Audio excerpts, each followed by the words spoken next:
ये कहानी है एक ऐसे आदमी की जो अपनी ही बनाई हुई दुनिया में खो गया था। वर्षों पहले उसने एक नृत्यांगना की तस्वीर खींची थी और उस एक तस्वीर ने उसके दिल में ऐसी जगह बना ली थी कि वो उससे मोहित हो गया था। वो तस्वीर उसके लिए एक आदर्श प्रेम का प्रतीक बन गई थी, एक ऐसा सपना जिसे वो हकीकत में ढूंढता रहा। शादी की 5वीं सालगिरह के दिन जब उसकी पत्नी को लगा कि शायद आज कुछ खास होगा, वो अपने पति को किसी और के साथ धोखा देते हुए पाती है। वो कोई और नहीं बल्कि एक नृत्य छात्रा थी जिसकी नृत्य शैली उसे अपने उस आदर्श प्रेम की याद दिलाती थी। लेकिन जो बात सबसे दुखदाई थी वो ये कि उस छात्रा की नृत्य शिक्षा का खर्च उसकी पत्नी ही उठा रही थी। वो नहीं जानती थी कि वो अपने ही पति के विश्वासघात को पालने में मदद कर रही है। पत्नी को जब सच्चाई का पता चला तो वो स्तब्ध रह गई। वो खुद भी कभी नृत्य के प्रति समर्पित थी, लेकिन शादी के बाद उसने अपने सपनों को परिवार के लिए त्याग दिया था। जब वो उस छात्रा को नाचते हुए देखती है तो उसे अपना अतीत याद आता है। वो दिन जब वो भी इसी तरह मंच पर नाचती थी, जब उसके पैरों में भी वही लय थी, वही जुनून था। एक दिन छात्रा घमंड से पत्नी को बताती है,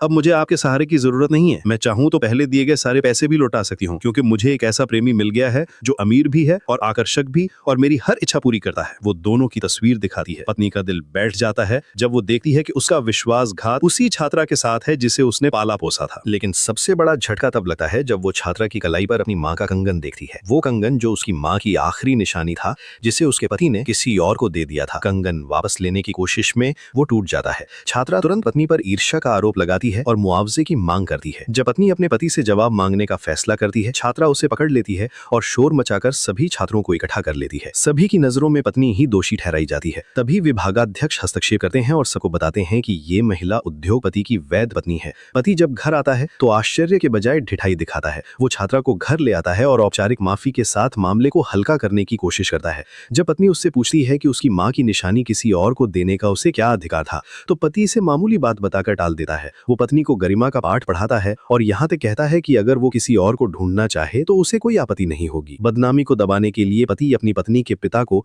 एक बड़ा रियल एस्टेट प्रोजेक्ट सौंप देता है जिसकी मांग पत्नी महीनों से कर रही थी। लोग इसे उसके नए प्रेम की गहराई समझते हैं। बाहर से पत्नी वैवाहिक सौहार्द बनाए रखती है, लेकिन अंदर ही अंदर टूटती जा रही है। एक समारोह में स्थिति और भी बदतर हो जाती है। पत्नी अपने पति को सबके सामने उसका उपहास करते सुनती है। दो कारोबारी उसे लगातार शराब पिलाते हैं और जब वो मदद के लिए अपने पति की ओर देखती है तो वो जानबूझकर उसे अनदेखा कर देता है। ये वो क्षण था जब उसे एहसास होता है कि वो पूरी तरह अकेली है। तभी एक युवक आकर उसे बचाता है। वही युवक जिससे वो कुछ दिन पहले टूटे मन से बार में मिली थी। वो वही व्यक्ति था जिसने कभी उसके जीवन में बड़ा उपकार किया था। उस अंधेरे में जब सब कुछ खत्म लग रहा था, वो एक उम्मीद की किरण बनकर आया। ये कहानी सिखाती है कि कभी कभी हम जिसे प्रेम समझते हैं वो सिर्फ एक भ्रम होता है, और जो सच्चा प्रेम हमारे पास होता है हम उसकी कद्र नहीं करते। लेकिन जिंदगी हमेशा एक दूसरा मौका